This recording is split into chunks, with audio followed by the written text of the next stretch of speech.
Éphésiens chapitre 4 verset 8. Éphésiens 4 verset 8. Donc si quelqu'un dans la page, la personne lit pour tout le monde. Éphésiens chapitre 4 verset 8.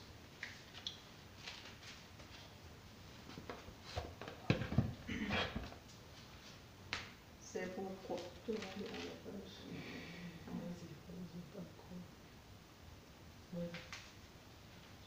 Éphésiens chapitre 4 verset 8. C'est pourquoi il est dit, étant monté en haut, il a amené des captifs et il a fait des dons aux hommes. Or, que signifie il est monté? Oui, il a amené, il a fait, il a amené des, il a amené quoi? Reprends la lecture, s'il te plaît. Éphésiens 4, 8. C'est pourquoi il est dit, étant monté en haut, il a amené des captifs et il a fait des dons aux hommes. Donc, en fait, il est question de Jésus. Hein. Et un captif, c'est quoi? C'est quelqu'un qui est retenu en prison, qui est prisonnier, en fait. Tu vois? Et il est dit que le Seigneur a amené les captifs étant monté en haut. Donc, c'est comme si il a libéré ces prisonniers-là. Il les a sortis et il les a amenés en haut avec lui. Donc, la captivité a été amenée captive par le Christ. Et il a fait ces captifs-là, il a fait des dons. Nous étions du nombre. Hein. Nous étions du nombre. Ça veut dire que nous étions retenus captifs. Et par le diable, nous étions retenus captifs par les coutumes, les traditions, les façons de vivre que nous avons héritées de nos parents. Nous étions principalement captifs du péché. Donc on était retenus par le péché, sa pratique. Et le Seigneur Jésus-Christ est venu nous sortir de cette captivité-là. Mais ce n'est pas pour qu'on reste un peu, qu'on soit en suspens, qu'on soit neutre. Mais il nous conduit où? En haut. Alléluia. On est assis dans les lieux célestes. Je crois qu'il y a un passage qui nous a ressuscités avec Christ et il nous a fait asseoir ensemble dans les lieux célestes. Donc c'est une position de foi. Il faut qu'on réalise un peu.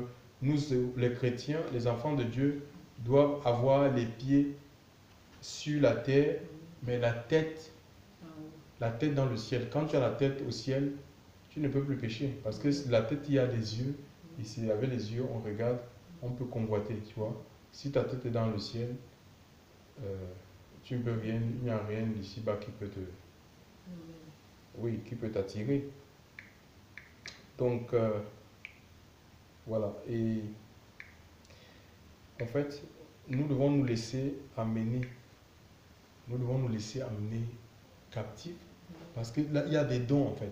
Le Seigneur, il fait des dons à ceux qui se laissent amener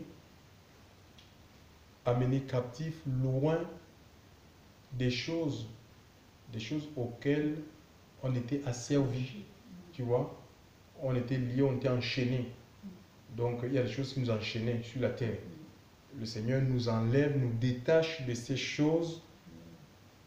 Et si on se laisse amener à lui, alléluia, il nous fait des dons, en fait. Il fait des dons à chaque enfant de Dieu qui se laisse amener. Donc, il faut aller et c'est là où on va où? Là où on ne sait même pas. Tu vois, c'est comme des prises. Imagine un peu qu'on vient, par exemple, il y a eu le temps d'esclavage. Hein, les colons qui allaient en Afrique, ils prenaient des esclaves là-bas. Ces esclaves n'avaient jamais connu l'Europe. Ils étaient dans les chaînes, on les mettait dans les cales de bateaux. Et direction la mer, ils ne savaient même pas si c'était la mer. Ils ne pouvaient pas savoir si c'est le jour, si c'est la nuit. Ils étaient là-bas dans leur cale enfermés, tu vois. Et ils découvraient seulement un nouveau continent, un nouveau pays, des gens de couleur, oui, qui avaient une couleur qui était différente à la leur, tu vois. C'est aussi une forme d'émerveillement, ils étaient émerveillés. Et c'est pareil en fait. Si on se laisse emmener captif par le Seigneur, il nous donnera des dons en fait. Il fait des dons et Dieu donne des dons en fait. Hein. Donc le Seigneur, vraiment, c'est des cadeaux en fait. Hein. Les Anglais ils appellent ça gift. Ce sont des cadeaux. Dieu fait des cadeaux aux hommes. Mais il faut que ces hommes-là se laissent conduire par lui. Hein. Il fait des dons aux hommes et il donne des hommes en don pour l'Église. Alléluia. Il fait des dons aux hommes et il donne les hommes en don à l'Église pour servir l'Église. Tu vois, donc c'est ce que le Seigneur veut faire avec chacun de nous. Alléluia. C'est Dieu qui qualifie, chers frères et sœurs.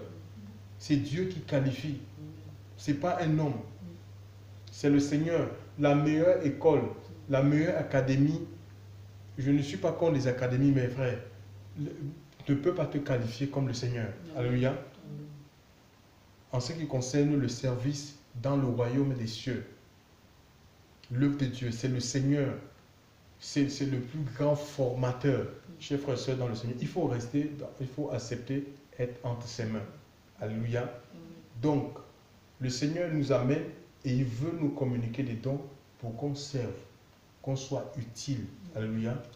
Qu'on soit utile pour l'Église, utile pour nos familles même. Alléluia. Utile pour nos familles. Nous avons les exemples. Il ne faudrait pas qu'on résiste. Alléluia. Qu'on résiste au point de vouloir retourner à notre ancienne vie. Tu vois, c'est une perte. Il faut se laisser mener, un peu comme Joseph. Regardez Joseph, quand il a été vendu par ses frères, hein, on l'a mis dans les chaînes.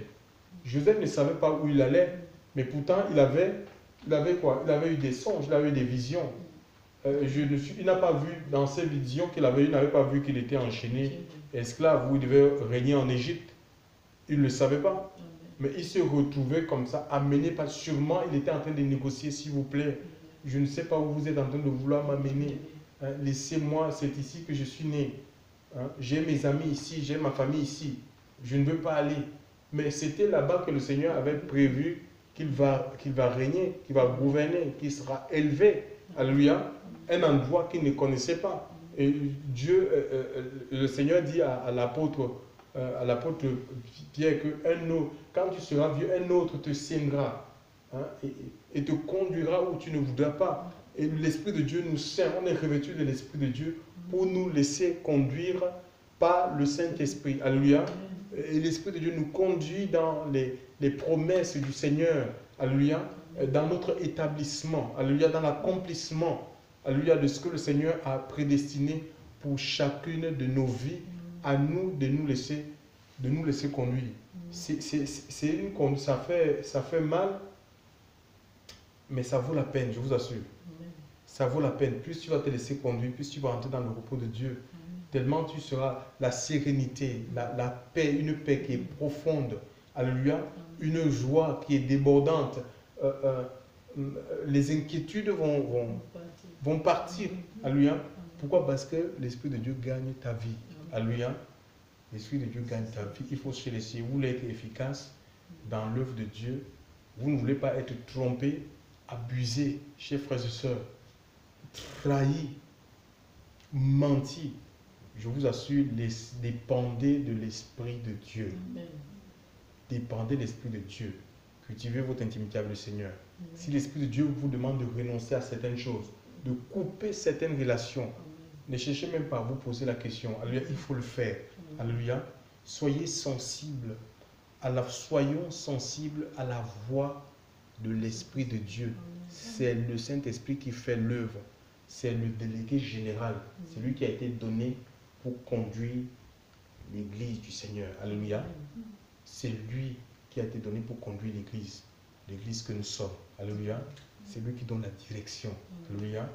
Il faut être dans la direction de Dieu. Chers frères et sœurs dans le Seigneur. Et voilà. Donc, le Seigneur, tous les captifs, ceux qui acceptent d'être captifs du Seigneur, parce que nous étions captifs de Satan, Il nous a sortis de cet esclave, Amen. de cet esclavage pour faire de nous ses captifs.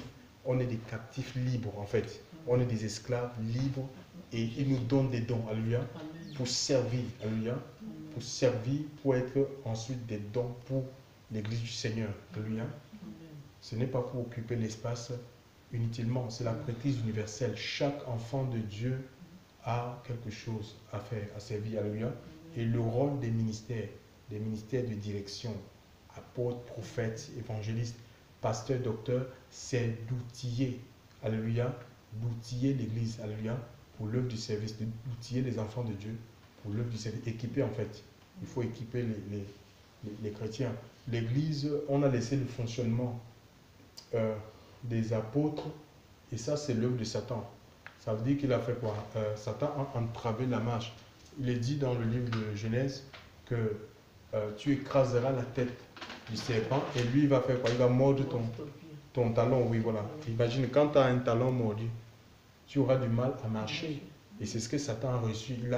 Il a mordu le talon de l'église pour freiner sa marche, pour entraver sa marche. C'est pourquoi l'église n'arrive pas à expérimenter la Pentecôte en fait. Elle est comme retenue dans sa marche parce qu'on a envie de contrôler l'œuvre du Seigneur. Et pourtant, Dieu ne nous a jamais demandé de contrôler ou de vouloir bâtir l'église à la place du Seigneur. Il ne nous a pas demandé de bâtir l'église. Il dit, je bâtirai mon église. On doit tout simplement exercer ce pourquoi il nous a appelés. Et l'église, c'est le Seigneur qui assemble. C'est l'Esprit de Dieu qui assemble cette église. C'est lui qui unifie l'église. C'est lui qui construit, c'est lui qui structure l'église. C'est pas toi l'homme. C'est pas ton église. Même si Dieu peut bâtir une maison, ben, il faut bien que quelqu'un commence. Mais celui qui bâtit toute chose, c'est le Seigneur. Alléluia.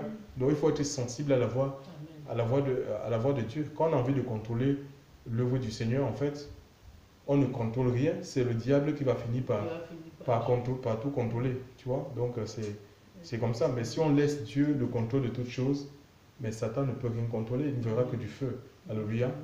Donc laissons nos vies être contrôlées par l'Esprit de Dieu. Alléluia.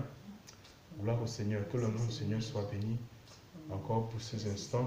On prie Dieu vraiment s'il y a des résistances, que ces résistances soient consumées ce soir dans nos vies au nom de Jésus-Christ.